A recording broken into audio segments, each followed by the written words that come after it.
The OSU Scavenger Hunt. I'm Yusuf Higgins, and I did the scavenger hunt with Ethan Slott.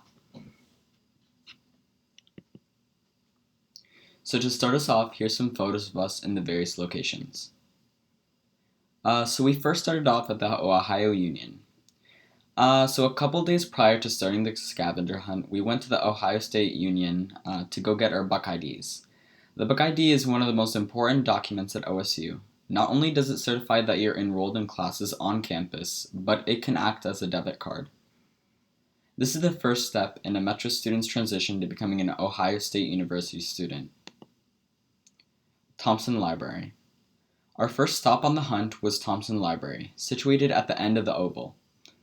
We took the MC bus from Metro's parking lot station to the Harriet Transit Hub, close to the RPAC.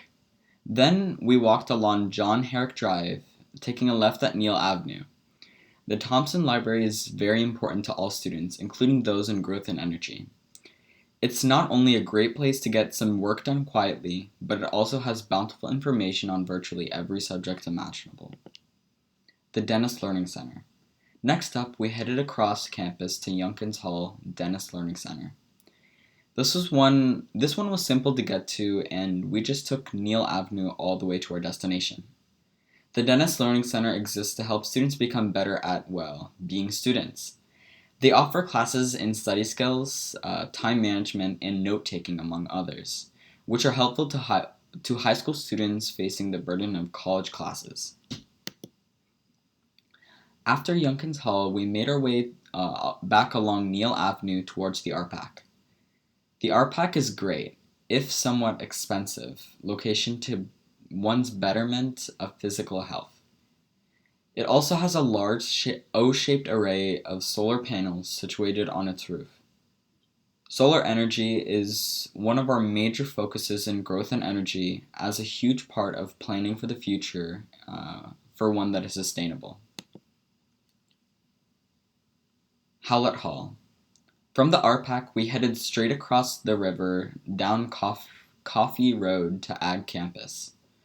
Our first stop was Howlett Hall, known for its multitudinous ivy and innovative green roof. This green roof can teach us many things about utilizing available space in urban environments. We can convert a great deal of roofs to accommodate small gardens, contributing to the effort to provide food to people without access to it. The Parker Food Science Building. We then walked across Ag Campus to visit the Parker Food Science Building. This building would eventually be the site of a rotation unbeknownst to us. In the Food Science Building, scientists attempt to solve problems related to food.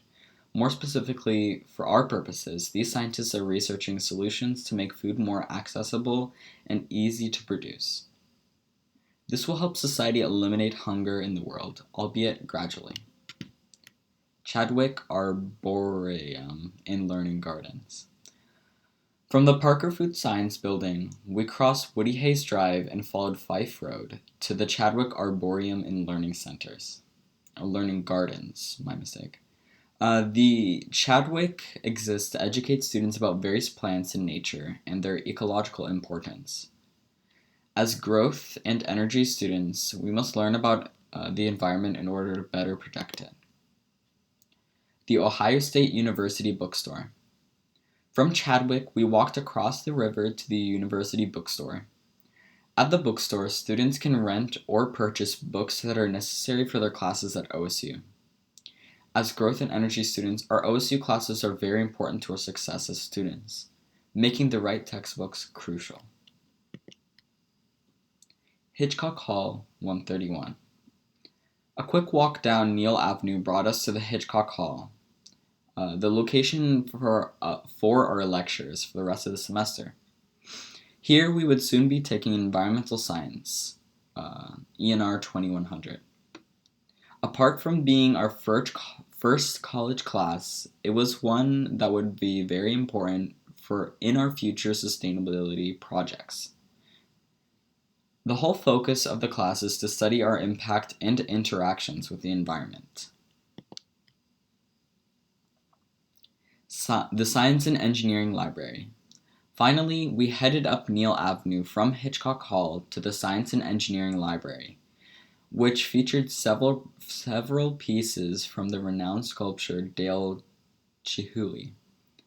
Here, students can take classes related to various fields falling under the umbrella of engineering.